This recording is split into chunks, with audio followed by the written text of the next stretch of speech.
Hi, welcome back to Lunch Break at Lexplore. I'm Janet, a kindergarten teacher and a mom of two. Hi, I'm Ben. I'm in 5th grade. And we have some at-home learning tips for you today. We're bringing it back to vocabulary. Vocabulary is so very important for reading comprehension, especially reading comprehension within the different content curriculums like science and math.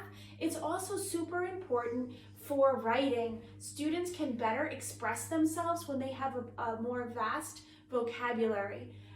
So today we're going to talk about my favorite, our vocabulary walk-bys. I use them at home and at school. Especially during center time when children are building and working more freely and I'm buzzing around the room with many things to do. I like to engage with students quickly by just walking by and throwing in some vocabulary words. So Ben was busy here with the magna tiles today. Magna tiles are a great material to work with. You can use vocabulary, so many vocabulary words, but the most important thing is we are using vocabulary words in a meaningful context. That means it actually has some meaning to them, and then it's the kind of learning that sticks. When they're using the vocabulary words within a meaningful context, then it's more likely to stick and for them to remember the word and to better understand it. So let's take a look. These are vocabulary words we use for our outside vocabulary activity, but I threw a few more on here. Two-dimensional and three-dimensional. Those are such tricky concepts. I'm actually in the process of teaching my kindergarten class right now the difference between two-dimensional and three-dimensional. I love magna tiles for teaching this concept. Two-dimensional, flat, right? Three-dimensional takes up space. So if I'm walking by children working, I would say, which one of these is two-dimensional, Ben? And how do you know that one's the two-dimensional? Because it is flat. And then we use the two-dimensional shapes to create surfaces for three-dimensional shapes, right? Yes. What shape did we use to create the surface for this pyramid? Triangular prism.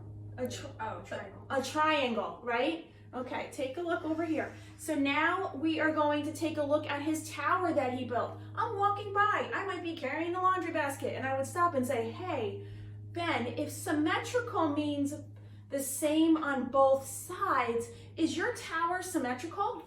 Yes, it is, because the two triangular towers are the same on both sides.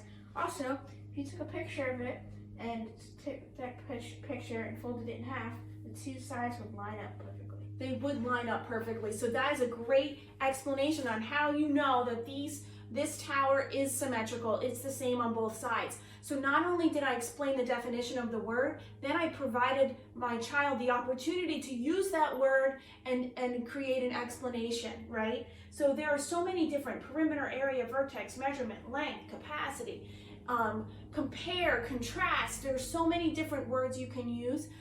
Think of a few, and when you're doing your laundry basket walk by, or you're running by with the vacuum cleaner, you might want to stop and engage in a conversation, but throw in some vocabulary words. Another time to do that is during dramatic play. Dramatic play, if we're playing house, a lot of great opportunities to use different kinds of content vocabulary words, meaning math or science, or just descriptive, using big, beautiful words that will help them with their creative writing. Okay, so even come up with a list, have a pre-written list for yourself, or words that they don't know, and write them down and then use them in those walk-bys, okay? Walk-bys are opportunities to teach children how to use vocabulary words within a context, and will help make that learning stick. Thanks so much for being with us today. We hope that was helpful. We will see you next time On Lunch Break with Lexplore.